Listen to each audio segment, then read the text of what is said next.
On August 6, 1945, a single bomb killed up to 135,000 people in Hiroshima.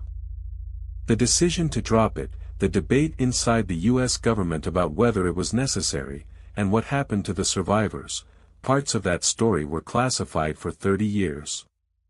As you consider the devastating impact of this event, you might ask, what led the United States to choose Hiroshima, a city with a population of 340,000 people, as the target for the world's first atomic bomb?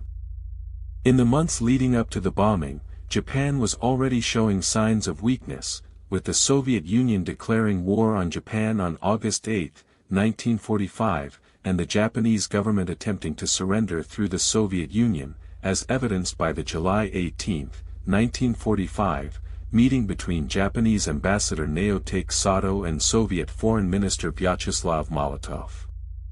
On July 26, 1945, the Potsdam Declaration was issued, demanding Japan's unconditional surrender, and by July 30, 1945, the Japanese government had begun to send out peace feelers, including a message from Emperor Hirohito to the Soviet Union, asking for their assistance in ending the war. As you reflect on these events, you might wonder, could the war have been ended without the use of atomic bombs? On August 6, 1945, at 8:15 a.m. local time, the B-29 bomber Enola Gay, piloted by Colonel Paul Tibbets, dropped the atomic bomb, known as Little Boy, on Hiroshima, releasing an estimated 6.3 kilotons of energy, and causing widespread destruction, with temperatures reaching up to 7,000 degrees Fahrenheit. The bomb was designed by a team of scientists led by J. Robert Oppenheimer, who would later become a vocal critic of the use of atomic bombs, and was built at a cost of $2 billion, approximately $23 billion in today's dollars. As the bomb exploded, it created a mushroom cloud that rose to an altitude of 45,000 feet, and the shockwave from the blast was felt as far away as 37 miles. The U.S. chose Hiroshima specifically because it had not been bombed before, allowing for an accurate measurement of the damage, and the city's layout, with its narrow streets and closely packed wooden buildings, made it particularly vulnerable to the effects of the blast.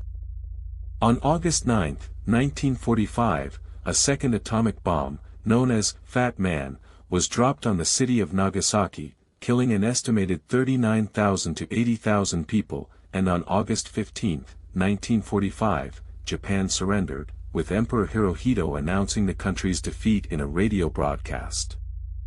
As you consider the scale of the destruction, you might ask, how could the effects of such a devastating event have been suppressed for so long?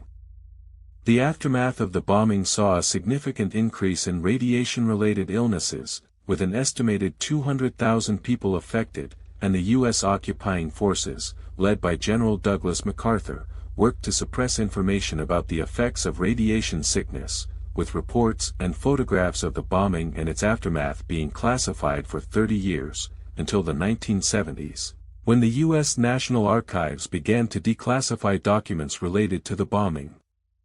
The bombing also led to a significant shift in the global balance of power, with the United States emerging as a dominant world power, and the Soviet Union beginning to develop its own atomic bomb program, which would lead to the Cold War and the nuclear arms race of the 1950s and 1960s.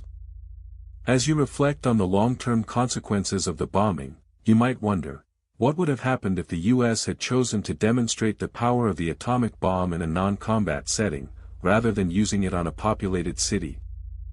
As you consider the story of Hiroshima, you are left with a profound question: what is the true cost of war, and how can we learn from the past to create a more peaceful future, one that takes into account the devastating consequences of the use of atomic bombs, and the importance of transparency and accountability in the face of such catastrophic events?